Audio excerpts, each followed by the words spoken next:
So first man yun nang gibuhat. So seed selection and sowing. So ang first naman gibuhat diri ano po since ang Davao mong good kay nakita na mo nga kuan po siya ba? More on it siya. Dili siya para sa amo sa late nga more on ulan.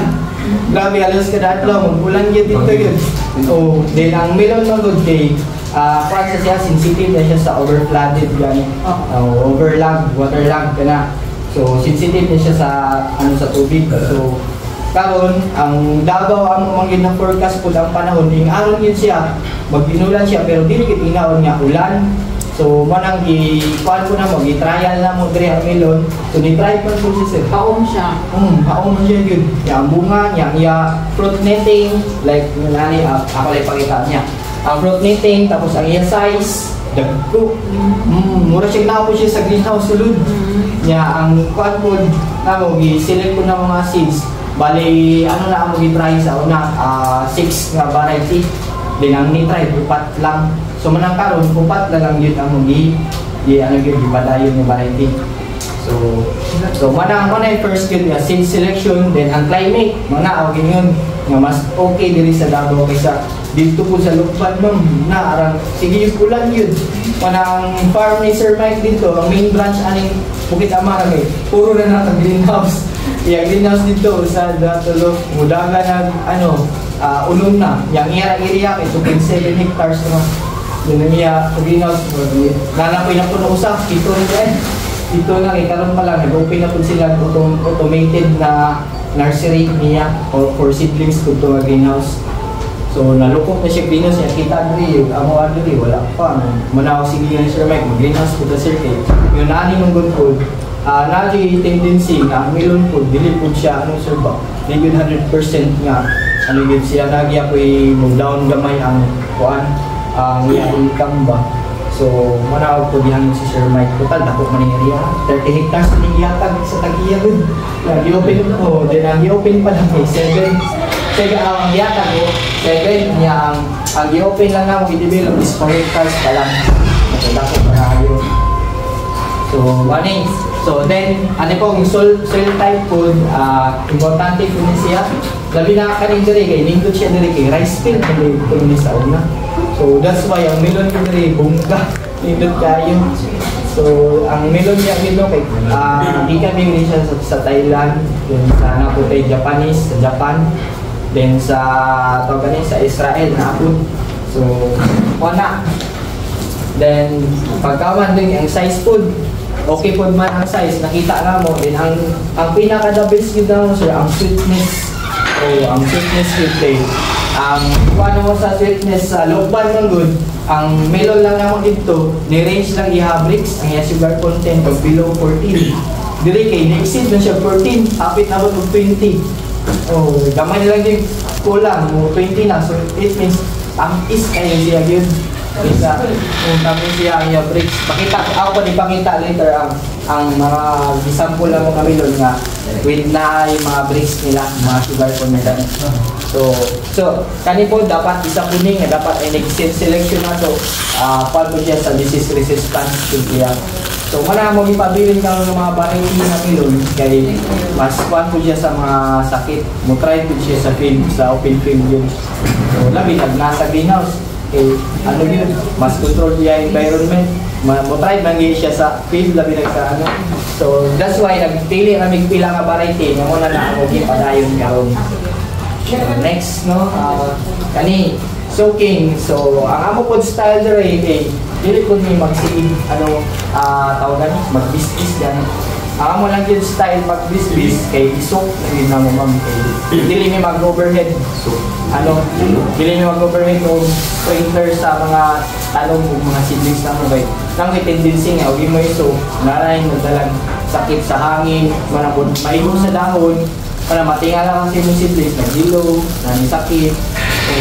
Malang kami, amo din siya magkuhan, namin may soaking table dito nga gibuhat, dito naman i-tawag i-humol.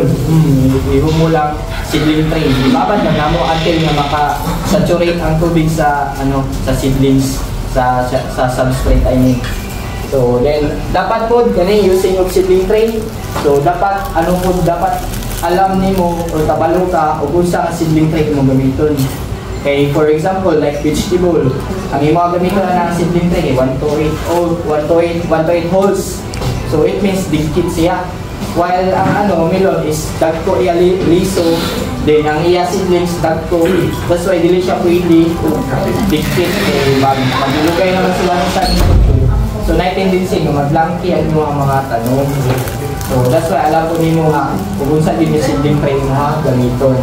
Then apply ko siya during seed sowing. So kami napod mi si kanimo para ihalo na mo sa substrate na mo para amo yun i-sure ba nga yun ma-sure yun ang quality sa seedlings o tubo nga nindot yun siya. So that's why apply na mo fungicide, ihalo na mo sa substrate, ibabad na mo kung pila ka oras, 1 to 2 hours. Then after pwede na mo i-sowing na dito ang liso. So yun siya. So yun so mani mo seedling sa melon. Sample na diri po na nato last nga production na mo. So may example na naka 50 holes siya.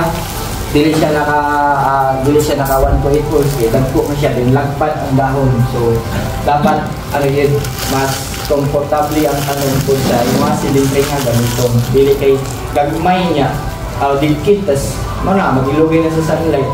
So naintindihan maglangkoy nimo tanong kay magilugay na sa sunlight ba. Para sa uban, mas lindot gunti. Dali lang itubo sa tanong, uy, tagas, pero wala ka balong, wala. Nang nuwa na dito, nag-ilogay na dito sa sunlight. Nagkulog silo, nagparinir, tagas na nagtindog. Yang dahon, gagmay. So, manang dapat yun, alam ko na ito ang seedling tray. So, yun sa ito, gamiton ng seedling tray. So, next, seedling care and transplanting. So, yan. So, ang importante yun sa nursery nga dapat asa nimo siya itupod kay kana yung ma-expose siya sa full of sunlight. So, walay mga shade, walay So, that's why amo nursery ginamit siya dito dapit. Walay puno sa palibot kay para dili siya malandungan yun. So, full of sunlight din dapat ma-expose siya. Yan then dapat proper po ang watering. So, kami dito ang kanang mong dinos mo kay nami ko anpod tawag kani Mr. ba o naka-timer po na siya which is automatic na na oras mo-on siya tapos magbisbis siya sa mga seedlings. Then tapos siya tawag kani oras nga pila na siya dapat magbisbis po. Then kami dali 2 times naman din mi magdilig sa among seedlings 8:00 then 1:00. O dili man ta dapat magbisbis og hapon. Pero ang uban ngay maanad yung bisbis og hapon. Pwede man init. Dili pwede ka. So kana ka magbisbis buntag sa iyo. Buntag sa iyo og 1:00 yun sa udto. Mas nindot og udto kay sa hapon. Magiging na udto 1:00 na. Nang ilay nga kuan kanang dili pwede magbisbis og udto kay baka mapas mo ang dili na tinuod. Ang kuan na yun, ang seedling maganda to, mura nang nagtawag gud dapat kompleto gid ang environmental nga siya air, then sunlight, then water. Pero dapat ikuan yun na nato sa seedlings kana bang photosynthesis nga manang food sa di ba sa mga seedlings nato. So dapat kompleto man dili siya pwede bisbis kaghapon kaya saan rin air na lang o water wala nang sun. So that's why may tendency na magkalot na ang imong mga tanong over moisture naman to siya dili na siya maugab ba. So na tendency magdamping imo tanong natingala lang kay ikaw bisbisan niya paghapon yun nagdalaw sa paghapon ni. So what ay na din siya sakit ay nadamping So, parang dapat ang mas mas nindot yun nga pagbisbis is buntag. Pwede early in the morning gani. Kaya para pa yun? Para ninyo nga paano kita sa init, di ba? Sa gapo. Mahadlok na mo yung tag-init. So, mas may early in the morning. Basta, ikuan ko lang panahon nga accurate po sa imo pag-apply ng tubig. Dapat tayo magbisbis ka karon hindi yung nani ulan. So na waterlogged na tong mga tanong. So yung pud panila ng panahon karon ulan man ila magbisbis ay Ano ba? So dapat work magid ko anon po do nauna ko sa to balansiho nimo kung sa gid mo buhaton. Yang tanong ang god kumbaga di man ko na pareha sa baboy, baboy ug manok, pagtutomon. Bana ayo. Ang tanong gid yan ang tingog. Pero nay ko sa tanong nga tawagan ni mananggingon sa tanong nga ang yung halaman hindi nagsasalita pero hindi nagsisinungaling. So kung makita ka nimo nga payat na yung mga tanong, so ibig sabihin wala ni mo buhat ang iya, wala ni mo gihatag ang iya gusto nga pagkaon. So di man gud ang tanong nga bisbis na ta dapat paano pwede mo fertilizer na. So ang uban ng gud mo ay nakamalikod sa uban, tanong na ako diha kay para na lang kay mga advice. Hindi ba na lang mindset sa mga business bilang mga business minded. O manang ang tag-iya ko gani, so sa iya ko nakat ko ani. Ibig ako yung anak ko do mindset sa una. Sa bisag sa thesis gani sa una. Tanda basta sige tag bisbis ko talanay pabaon nga buno sa ilalong. Kanang nga pagkaon dili pa ilap sa tanong. So matingala lang ta, payat niya ko tanong nga. Sige mo mong bisbis ani. May abunuhan ko na ko. Kung kapila ka nag-abuno, kung ipapunta na, kapila ka nag-abuno, isa lang. So, dili, enough yun. So, dapat tagaan yun na ito po. So, kanipod, okay na protection from pests and diseases. So, ako na na-istorya kaniya.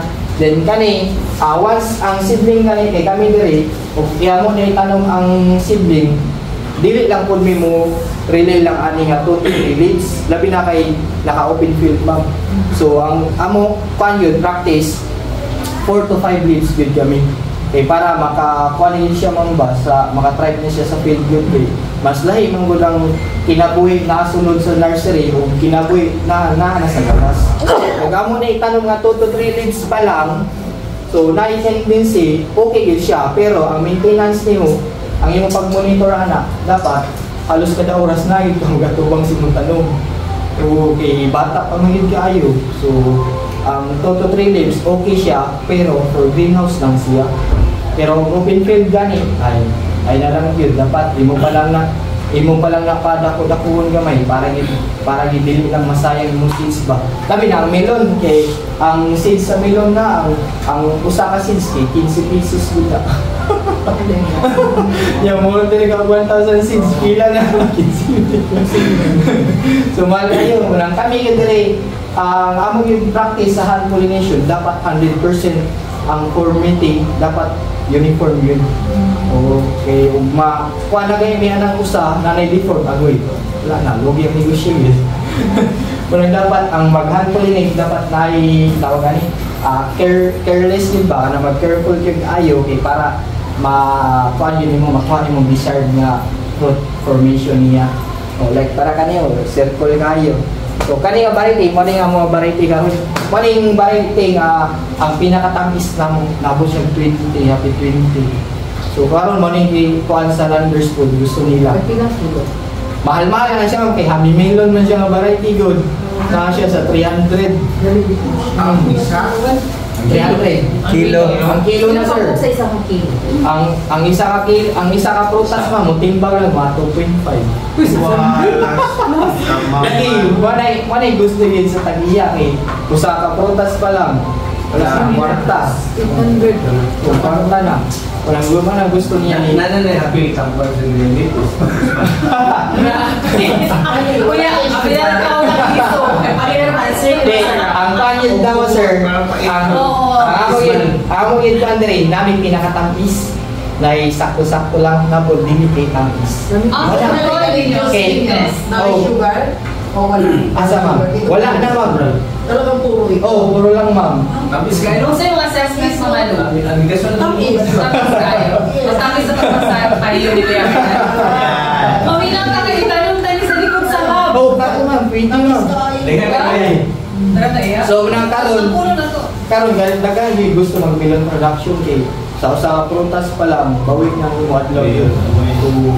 Pero ang kuha lang yun, kay ati manunod siya. Pero kabalo lang sa technique, wala na. Mas mahal pa sa grape eh. Mahal siya rin. Pero kamo sir. Eh, amo baligya na mo dira 300 Ano kung may sa benefits ano yung bilog? daghan sir. Viagra. Ay, mauna na, magawas na kita. Di ba? Balik ko, balag mahal. Gina-share kita na tanan ng iyong technique. Ang kuan ma'am, ang mga excess na mong ano, mga reject na dili na na mo Hindi ka tawa ba? mabaligya sa lawyers para mo ipa-process dali. Hindi what I mean ka ng mga technique ninyo sa pag-plan. Mm. Sinishare nyo tanan. Oh, yes ma'am. Para ninyo, gabayan mo may sure. Pero kanang uban, wala. Dili na din siya. Pwede ba may isang pula na sibling? Isa lang. So, pwede na sir. Pwede tulong. Sana mo natulog. So, wala ang kuan lagi, mas mahal ang hami, then like po ang presyo sa Japanese melon. So, balik tulo, balik Square? Hanggang square? Dili pa. Square na Japanese. Ang Japanese na to eh sample, sample na gamay man siya, dili siya acceptable sa landers kay nami standard ba? Standard size o standard weight sa landers nga Pero pwede na gusto sa nila. pangkahan. Pero kung para nato, mas okay mga barato man. Pwede na pa Mga mahal yung kilo, di So, ba? lingin-lingin sa year, sir. Ha? Ha?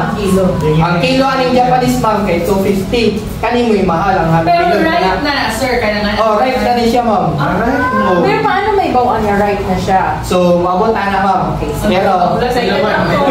Excited. so, ano yung ano, Japanese melon. So, ang kalayan niya, imboost ang niya netting. Ay, Oh, okay. quality may lang sa Japanese. Pero ang hami na to, mura siya graph. Ano pangalan na isa? Hami melon. Din pa rin yung hami survey. Meron ako. Hamis. Hamis? May Japanese. Mapahinga pa daw mo, ma'am. Ano yung Japanese, then kani mo yung hami melon. Pero yung ano niya, ma'am. Oh, mo ni siya, mo ni kani. Na. Kanapila na ka kilo? Kani ma'am, nani sa mga 2 kilo. Bukas, 600 na na siya. Yes, ma'am. Pagtanong na ma'am. Ani? So, mali siya ang pinakatamis nga mo na try din sa... Lamig yun siya. Sa try ko. Then, tapos crunchy siya. Oh, yes. Crunchy? Dili para sa Japanese ma'am, tamis siya pero smooth lang Hindi siya. dilawan na siya. Kumpara sa kanyang ordinary melon, sir. Ano watermelon na to, mandig na hamis. Oo. Hindi siya ma-compare. Dili ma'am, ang kwan lang sa ang sa watermelon lang ma'am, tamis lang siya ngayong watermelon na to. Ang kanimang melon kay dili kay siya inaw yun ma'am. Mas mutamis pa sa watermelon na to. So, ang watermelon na to, tamis siya. Mas lahi ni siya yun. Lahi siya. Wala siya ulan. Kanang balbangan ng kamayas. Oo, kanang Siya nga. Oo. Nainunog gamay. So, Basta masaya ang lasa. kapag... Pwede na naman Then ang kaning, waning honeydew na to. Oh, gamay lang po siya. Dili siya kuhan sa landers. Pero kung wala nila, meron gyapon na. Oh, meron niya po ma'am. So, ito, ikaw na Iba ang taste. Iba ma'am. Ang kuhan mo na to, ang melon na to, nanay siya tawag ni tulo ka klase ang flesh. Kani ang honeydew na to, white flesh ning unod. Then ang kuhan na to, Japanese melon, duha na siya ka klase. Green flesh o orange flesh. Then ang hami melon na to, isa na siya ka klase nga flesh, orange flesh Japanese. Salamat na yan. Kuya, Ako may dali. Ako na siya dali. Oh, na ma'am. Oh, Tash mo. Doon na talaga ka mo. Hindi na ganun. Sulod na naman. So, ang ato honeydew, hindi lang siya magneting ang kanyang skin, ano rin siya, smooth skin. Hindi siya Brand magneting. stocking. Sir, brand stocking. Lagi sir. Kana, ang pinakalabisin, kantigin. Salamat gani kayo. So, sige. Doon na gani kakamot. Sa kwato, sa kwasam, kay basta punya ko. Kwasam. Wala na, nanay fingerprint. Wala na sa Nanay fingerprint pa na. So, next, malinaw sa land preparation na tayo, sa soil preparation. Salingan naman yung diskali. Ay, Ang kasiti. sabay ba mo, sir? Oo na, mamaliit. Salingan na.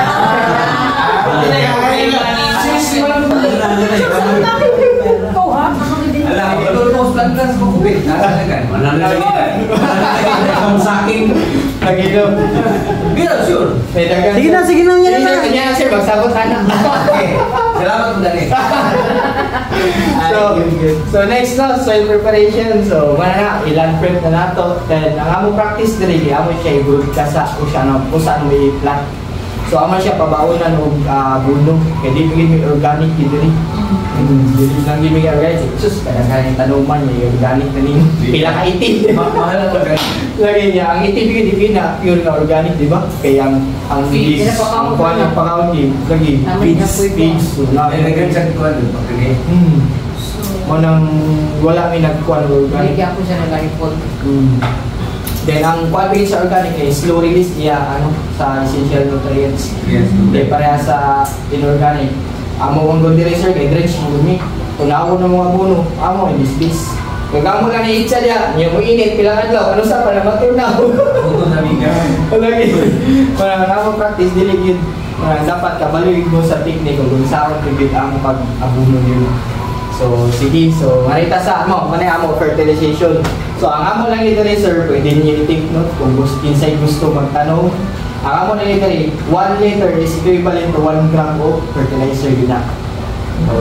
So, kaya umixid ka na sir. Loy mo tanong. Sunugin mo tanong. Pero maghalo kang fertilizer nga 10 liters, dapat ang imo abono na na-adjust sa 10 grams per day. Bisag tulo na ang klase like urea, complete, yan amo kana sulupos, pero amo gamit rin urea, tropicol o complete. So kana 10 grams is equal to 30 grams, pero usa na siya ka haluan, bali 10 liters ay gina siya. So Sa dahon, pre, o sa business yun sir, tapunan yun. Tapunan yun siya. Manay yung magpo. Kung rubber. Ay sir, Dili pa daw ang dahon, sir.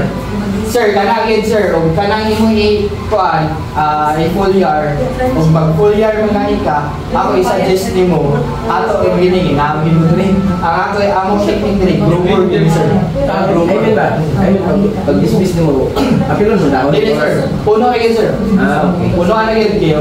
Ate kita i-apoy sir kayo, kasi masunog. Sa puno kan dako na siya. Ang Dili siya to 5 leaves pa lang.